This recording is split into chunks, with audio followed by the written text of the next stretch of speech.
എപ്പിസോഡിന്റെ opening സീനിൽ നാമിയും ലൂഫിയും അവരാണെങ്കിൽ ആ മോൺസ്റ്റർ ട്രീയുടെ മുകളിൽ കയറി കാസ്റ്റ് ലക്ഷ്യമാക്കി സാഞ്ചിയെ സേവ് ചെയ്യാനായിട്ട് അങ്ങനെ കടന്നു പോവാണ്. ഇവിടെ ലൂഫിക്കാണെങ്കിൽ അവന്റെ സൈസിൽ യാതൊരു മാറ്റവും ഇല്ല. ആ ബിസ്ക്കറ്റ് സോൾജിയേഴ്സിനെ മുഴുവൻ കഴിച്ച് അവനങ്ങനെ ചേർത്ത് വീർത്ത് ബോധം കെട്ട് കിടക്കുകയാണ്. നാമിയുടെ മനസ്സിലാണെങ്കിൽ അവളുടെ ടെൻഷൻ കൂടി വരും. കാരണം ബിഗ് മോമിന്റെ കാസ്റ്റിൽ അത് ശരിക്കും വലിയൊരു ട്രാപ്പ് തന്നെയാണ്. അതുമാത്രമല്ല, നാമിയുടെ കൂടെ ഉണ്ടായിരുന്ന അവരുടെ ബാക്കിയുള്ള ടീംമേറ്റ്സ് അവരെവിടെയാണെന്ന് കൃത്യമായിട്ട് അവൾക്കറിയില്ല. ബിഗ് മോമിനോട് ഒരു തുറന്ന ഏറ്റുമുട്ടൽ അത് വളരെയധികം റിസ്ക് ആണ്. സോ എങ്ങനെ അവളുടെ കണ്ണിൽ പൊടിയിട്ട് ആഞ്ചിയെ രക്ഷിച്ച് തിരികെ കൊണ്ടുവരുന്ന് അവൾ അങ്ങനെ കൂലങ്കക്ഷായിട്ട് ചിന്തിക്കും. അപ്പോഴായിരിക്കും അവളുടെ തൊട്ടടുത്ത് നിന്ന് നാമി ഇവിടേക്ക് നോക്ക്, ഇത് ഞാനാണ് ചോപ്പർ എന്നൊരു ശബ്ദം കേൾക്കുക. അവളാണെങ്കിൽ വണ്ടർ അടിച്ചും അത്ഭുതപ്പെട്ടും ടെൻഷനായി ചുറ്റും നോക്കും. ആ ശബ്ദം അത് എവിടുന്നാണ് വരുന്നതെന്ന് അവൾക്ക് ക്ലിയർ ആവില്ല. അവൾ ആ ഭാഗം മുഴുവൻ നല്ല ക്ലിയർ ആയിട്ട് പരിശോധിക്കുമ്പോഴായിരിക്കും ഒരു ചെറിയ കഷ്ണം മിറർ അത് അവൾക്ക് താഴെ നിന്ന് ലഭിക്കുക. അതിൽ അവള് ചോപ്പറിന്റെ ഫേസ് കാണും. അവളാണെങ്കിൽ ചോപ്പറിന്റെ അവസ്ഥ കണ്ട് പേടിക്കുകയാണ്. ചോപ്പർ, നിനക്ക് എന്തു പറ്റി? നീ ഇപ്പൊ എവിടെയാ? എന്തെങ്കിലും അപകടത്തിലാണോ? അതിന് ചോപ്പർ പറയും, ഞാനും ക്യാരറ്റും മിറർ വേൾഡിലാണ്. നിങ്ങൾ എത്രയും വേഗം ബിഗ് മോമിന്റെ കാസ്റ്റിലേക്ക് പോകണം. സാഞ്ചി അവൻ അവിടേക്കാണ് പൊട്ടിങ്ങുമായിട്ടുള്ള മാരേജിന് വേണ്ടി പോകുന്നത്. എത്രയും വേഗം അവിടേക്ക് എത്തി അവരെ രക്ഷിക്കണം. നാമിയാണെങ്കിൽ അത് കേട്ട് വണ്ടറടിച്ച് അവനോട് ബ്രൂക്കാൻ ടീമിനെ കുറിച്ച് ചോദിക്കും. അതിന് ചോപ്പർ പറയും, അവരെ കുറിച്ച് എനിക്ക് യാതൊരു ഐഡിയയും ഇല്ല. ഞാനും മറ്റും ഞങ്ങൾ രണ്ടുപേരും ഇവിടെ പെട്ടുകിടക്കുകയാണ്. പക്ഷെ ഞങ്ങളെക്കുറിച്ച് ഓർത്ത് നിങ്ങൾ ടെൻഷൻ ആവേണ്ട കാര്യമില്ല. എത്രയും വേഗം സാഞ്ചിയെ അവനെ രക്ഷിക്കണം. അവനെ രക്ഷിച്ച് നിങ്ങൾ പുറത്ത് കിടക്കണമെന്ന് പറയും. അവനത് പറയേണ്ട താമസം ആ ബ്രൂലി ആണെങ്കിൽ അവിടേക്ക് ഓടി എത്തുകയാണ്. അപ്പുറം ക്യാരറ്റും ഇപ്പൊ ബ്രൂലിയെ കണ്ട് പേടിച്ച് ഒച്ചത്തിൽ നിലവിളിക്കും. നാമിക്കാണെങ്കിൽ അവരുടെ അവസ്ഥയൊക്കെ കണ്ട് പേടിയാവുകയാണ്. നിങ്ങൾ പേടിക്കേണ്ട ആവശ്യമൊന്നുമില്ല, ഞങ്ങൾ കാസ്റ്റിലേക്ക് തന്നെയാണ് പോകുന്നത്. നിങ്ങൾ എങ്ങനെയെങ്കിലും അവിടെ സേഫ് ആയിട്ടിരിക്കാനായിട്ട് അവൾ വിളിച്ചു പറയും. അത് കേട്ട് ചോപ്പർ ആണെങ്കിൽ അവളോട് പറയും, ഞങ്ങൾക്ക് കുഴപ്പമൊന്നുമില്ല, ഞങ്ങൾ എങ്ങനെയെങ്കിലും ഞങ്ങളെ പ്രൊട്ടക്ട് ചെയ്തുകൊള്ളാം എന്ന് പറയുന്ന അടുത്ത നിമിഷം ആ ഒരു മിറർ പീസ് അതങ്ങനെ പൊട്ടിച്ചെതറുകയാണ്. നാമിക്കാണെങ്കിൽ എന്താ ചെയ്യേണ്ടതെന്ന് അറിയില്ല. അവളുടെ ഫ്രണ്ട്സ് ചോപ്പറും ക്യാരറ്റും അവർ രണ്ടുപേരും വലിയ എന്തോ അപകടത്തിൽ പെട്ടിരിക്കുകയാണെന്ന് അവൾ മനസ്സിലാക്കും. അതേസമയം ഇവിടെ ചോപ്പറും ക്യാരറ്റും അവരുടെ മിറർ അത് തകർന്നു പോയെങ്കിലും ബ്രോലിയുടെ കയ്യിൽ പെടാതെ ഒരു ഭാഗത്ത് അവരങ്ങനെ ശ്വാസമൊക്കെ മുറുക്കി പിടിച്ച് ഒളിച്ചിരിക്കുകയാണ്. ബ്രോലി ആണെങ്കിൽ ആ സ്ഥലം മുഴുവൻ കയറി ഇറങ്ങി നടക്കും. എങ്ങനെയെങ്കിലും നമ്മുടെ ആൾക്കാരെ പിടിച്ച് കശാപ്പ് ചെയ്യാൻ.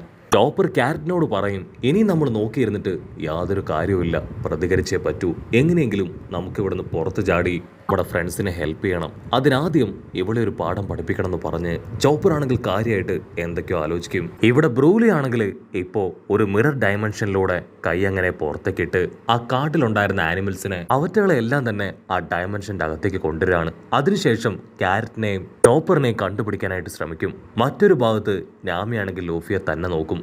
ലൂഫി അവൻ ഒരുപാട് ഫൈറ്റ് ചെയ്തുകൊണ്ടും ബിസ്ക്കറ്റ് കഴിച്ചതുകൊണ്ടും നല്ല രീതിയിൽ ടയേർഡാണ്. അവൻ അങ്ങനെ കൂർക്കം വലിച്ചുറങ്ങാൻ തുടങ്ങും. നാമിക്കാണെങ്കിൽ സാഞ്ചിയുടെ കാര്യം ഓർത്ത് ഒരുപാട് പേടി തോന്നും. അവനെ എങ്ങനെയെങ്കിലും സേഫായി തിരികെ കൊണ്ടുവരണം. അവൻ ഒരു അപകടം സംഭവിക്കാനായിട്ട് പാടില്ല.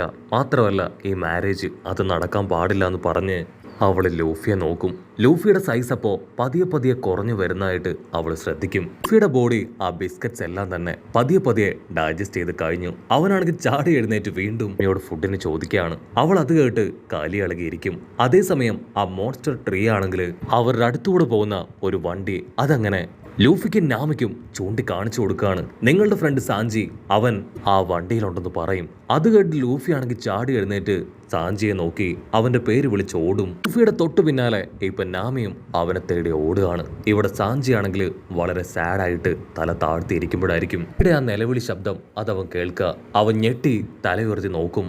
അപ്പൊ അവൻ കാണും ദൂരത്തായിട്ട് ലൂഫി. വിൻസ്മോക്ക് ഫാമിലി ആണെങ്കിൽ ആ കാഴ്ച കണ്ട് ഞെട്ടുകയാണ്. ലൂഫിയെ പോലെ ഒരു ലോക്കൽ പൈററ്റ് അവനെങ്ങനെ ബിഗ് മോമിന്റെ ടെറിട്ടറിയിലേക്ക് വന്നു ചിന്തിച്ച് അവരങ്ങനെ വണ്ടർ അടിക്കും. സാഞ്ചിക്ക് അത് വിശ്വസിക്കാനായിട്ട് കഴിയില്ല. അവൻ അത്രയൊക്കെ ചെയ്തിട്ടും ലൂഫി ആണെങ്കിൽ അവനെ കൈവിടാതെ മറക്കാതെ അവന്റെ പിന്നാലെ വരികയാണ്. സാഞ്ചിക്കാണെങ്കിൽ എങ്ങനെയെങ്കിലും അവനെ ഡൈവേർട്ട് ചെയ്ത് തിരികെ അയക്കണമെന്ന് ആഗ്രഹമുണ്ട്. പക്ഷെ ലൂഫി അവൻ ഒരിക്കലും സാഞ്ചിയെ കൂടാതെ തിരികെ പോവില്ല എന്നവന് നന്നായിട്ട് അറിയാം. സാഞ്ചിയുടെ ബ്രദേഴ്സ് വണ്ടർ അടിച്ച് ലൂഫിയെ നോക്കും. ലൂഫിയുടെ തൊട്ടു പിന്നിലായിട്ട് ആ വലിയ ജയന്റ് മോൺസ്റ്റർ ട്രീ അതവർ കാണുകയാണ്. ആ ട്രീയുടെ മുകളിലായിട്ട് നമ്മുടെ നാമിയും നല്ല സ്മൈലൊക്കെ കൊടുത്ത് സാഞ്ചിയുടെ പേര് വിളിക്കുകയാണ്. നീ എന്നോട് പറയാതെ ഇവിടേക്ക് വന്നു അല്ലേ? ഒന്നും അല്ലെങ്കിൽ ഞാനല്ലേ നിന്റെ ടീം ക്യാപ്റ്റൻ. എന്നോട് പറഞ്ഞിട്ട് വേണ്ടേ ഇവിടേക്ക് വരാൻ? എന്തായാലും കുഴപ്പമില്ല, എന്നെ കൊണ്ട് ഇനി വെയിറ്റ് ചെയ്യാനായിട്ട് കഴിയില്ല. നമുക്ക് എത്രയും വേഗം തിരികെ പോയി ടീ പാർട്ടി ആഘോഷിക്കണം. സോ എന്നോടൊപ്പം നീ ഇപ്പൊ തന്നെ ആ സോ ഐലാൻഡിലേക്ക് വരണം. ഞാൻ മാത്രമല്ല, നമ്മുടെ ഫ്രണ്ട്സും നിനക്ക് വേണ്ടി അവിടെ വെയിറ്റ് ചെയ്യാണ്. ാണെങ്കിൽ അവൻ പറയുന്നത് കേട്ട് എന്താ പറയണ്ടെന്ന് അറിയില്ല. പക്ഷെ അതേസമയം വിൻസ്മോക്ക് ഫാമിലിയുടെ സോൾജിയേഴ്സ് ഗണ്ണൊക്കെ എടുത്ത് ഇപ്പൊ ലൂഫിയെ പോയിന്റ് ചെയ്ത് അറ്റാക്ക് ചെയ്യാനായിട്ട് റെഡിയായിട്ട് നിൽക്കുകയാണ്. സാഞ്ചി ആണെങ്കിൽ ഇപ്പൊ സെക്യൂരിറ്റിയോട് ഷൂട്ട് ചെയ്യാൻ പാടില്ല എന്ന് തീർത്ത് പറയും. അതിനുശേഷം അവൻ അവന്റെ കയ്യിലെ ഹാൻഡ് കഫിലേക്ക് നോക്കുകയാണ്. ഓൾറെഡി അവർ ഹാൻഡ് കഫ് ഒക്കെ ഇട്ട് അവനെ ലോക്ക് ചെയ്ത് വെച്ചിരിക്കുകയാണ്. സാഞ്ചി അവനെ കല്യാണത്തിന് സമ്മതിച്ചിട്ടില്ല എങ്കിൽ അവന് പ്രിയപ്പെട്ട ലൂഫിയൻ ടീമും അവന്റെ സീനിയർ ഷെഫിനെ എല്ലാവരെയും ഇവർ ഉപദ്രവിക്കും. അങ്ങനെ നടക്കാൻ പാടില്ല. അതുകൊണ്ടാണ് 1% പോലും താല്പര്യമില്ലാഞ്ഞിട്ടും അവൻ എല്ലാവരെയും വിട്ട് ഇവിടേക്ക് വന്നത്. സാഞ്ചി ആണെങ്കിൽ എല്ലാ കാര്യങ്ങളും ഒരു സെക്കൻഡ് ആലോചിക്കും. അവന്റെ പപ്പ ആള് നിസ്സാരക്കാരനല്ല. സോ അവൻ അങ്ങനെ ഇപ്പൊ ചിരിച്ചുകൊണ്ടിരുന്ന ലൂഫിയുടെ മുഖത്ത് കൈ അങ്ങനെ ചുരുട്ടി ഞട്ടിക്കുകയാണ്. ആ ഒരു അടിയില് ലൂഫി അങ്ങനെ തെറിച്ചുപോയി അട്ടിച്ചു വീഴും. നാമയാണെങ്കിൽ ഒരു സെക്കൻഡ് ആ കാഴ്ച കണ്ട് ഫ്രീസ് ആവുകയാണ്. സാഞ്ചി എന്തിനാ ലൂഫിയെ തല്ലിയെന്ന് ചിന്തിച്ച് അവൾ വണ്ടറടിക്കും. അടുത്ത നിമിഷം സാഞ്ചി അവൻ സ്റ്റൈലില് പുറത്തേക്ക് വന്ന് ഒരു സിഗരറ്റ് എടുത്ത് കത്തിച്ച് ലൂഫിയോട് പറയും, ഞാൻ ആരാണെന്ന് നീ കണ്ടില്ലേ? വിൻസ്മോക്ക് ഫാമിലിയിലെ ഒരു മെമ്പറാണ്, ബിഗ് മോമിന്റെ മരുമകൻ. എന്നെ കൊണ്ട് ഒരിക്കലും നിങ്ങളെപ്പോലുള്ള ലോക്കൽ പൈററ്റ്സിന്റെ ഒരു ടീംമേറ്റ് ആയിട്ട് ഇനി തുടരാനാവില്ല എന്ന് അവൻ അടിച്ചു പറയുകയാണ്. ഞാൻ ഇത്രയും കാലവും ഈ രഹസ്യങ്ങളെല്ലാം നിങ്ങളുടെ അടുത്തുനിന്ന് മറച്ചു വെച്ചത് വലിയ തെറ്റ് തന്നെയാണ്. പക്ഷെ ഇപ്പൊ ഞാൻ എന്റെ ഫാമിലിയുടെ വാല്യൂ അത് തിരിച്ചറിയാണ്. നീ ഇത് കാണുന്നില്ലേ? എന്റെ സോൾജിയേഴ്സിനെയും എന്റെ ഫാമിലീസിനെയും എല്ലാം എന്റെ സെറ്റപ്പ് അത് വളരെ വലുതാണ്. ഞാനൊന്ന് മൂളിയാൽ ഒരുപാട് സോൾജിയേഴ്സ് എനിക്ക് പാദസേവ ചെയ്യാനായിട്ട് പറന്നെത്തും. ഞാനൊന്ന് കൈകൊട്ടിയ പണത്തിന്റെ പെരുമഴ തന്നെ എനിക്ക് നേരെ പെയ്തിറങ്ങും. സോ എനിക്ക് ഇനി നിങ്ങളുമായിട്ട് യാതൊരു ബന്ധവുമില്ല. ബിഗ് മോമിന്റെ സുന്ദരിയായ മകൾ പുട്ടിങ്, അവളെയും കല്യാണം കഴിച്ച് ഒരു അടിപൊളി ലൈഫിൽ മുൻപോട്ട് പോകാനാണ് ഞാൻ ആഗ്രഹിക്കുന്നത്. നിങ്ങളെപ്പോലുള്ള ഭിക്ഷക്കാരായ പൈററ്റ്സിന്റെ കൂടെ നിൽക്കാൻ ഞാൻ ആഗ്രഹിക്കുന്നില്ല. ആ ഒരു പൊട്ട കപ്പലിൽ നിങ്ങൾ തന്നെ ജീവിച്ചാൽ മതി എന്ന് പറഞ്ഞ് സാഞ്ചി ആണെങ്കിൽ തിരികെ അവന്റെ വണ്ടിയിലേക്ക് പോകാനായിട്ട് ശ്രമിക്കുകയാണ്. പക്ഷെ സാഞ്ചി ആണെങ്കിൽ തീർത്തു പറയും, നിനക്ക് എന്തു പറ്റി? ഒരു കാരണവശാലും നിന്നെ ഞങ്ങൾ വിട്ടുകൊടുക്കില്ല. നിന്നെ തിരികെ കൊണ്ടുപോകാനാണ് ഞങ്ങൾ വന്നത്. അത് കേട്ട് യോഞ്ചി ആണെങ്കിൽ ഇപ്പൊ സാഞ്ചിയോട് പറയും, ഇവരുടെ കഥ അത് ഞാൻ കഴിക്കാം. അത് കേട്ട് സാഞ്ചി അവനെ തടയും. അതിന്റെ ആവശ്യമൊന്നുമില്ല, ഇവർ ഇത്രയും ദൂരം വരുമെന്ന് ഞാൻ കരുതിയില്ല. ഞാൻ എഴുതിയ ലെറ്റർ അത് കണ്ടായിരിക്കാം ഒരുപക്ഷെ ഇവർ ഇവിടം വരെ വന്നത്. ആ ലെറ്ററിൽ പ്രത്യേകിച്ച് കഴമ്പൊന്നുമില്ല. അത് ഞാൻ വെറുതെ എഴുതിയതാണ്. അത് കീറിക്കളഞ്ഞ് നിങ്ങൾ നിങ്ങളുടെ ജോലി നോക്കാൻ പറഞ്ഞ് അവൻ വണ്ടിയിൽ കയറിയിരിക്കും. പക്ഷെ ലൂഫി ആണെങ്കിൽ അവനെ വിടാതെ പിന്തുടരും. അത് കണ്ട് കൺട്രോൾ പോയി സാഞ്ചി ആണെങ്കിൽ ലൂഫി അറ്റാക്ക് ചെയ്യാനായിട്ട് വരികയാണ്. അങ്ങനെ അവിടെ വെച്ച് ഈ ഒരു എപ്പിസോഡും അവസാനിക്കുന്നു. ഈ എപ്പിസോഡ് ഇഷ്ടപ്പെടുകയാണെങ്കിൽ തീർച്ചയായിട്ടും ലൈക്ക് ചെയ്യാനും കമന്റ് ചെയ്യാനും ഷെയർ ചെയ്യാനും മറക്കല്ലേ. അടുത്തൊരു അടിപൊളി എപ്പിസോഡുമായിട്ട് കാണുന്നവരെ it's me with Mallu episode.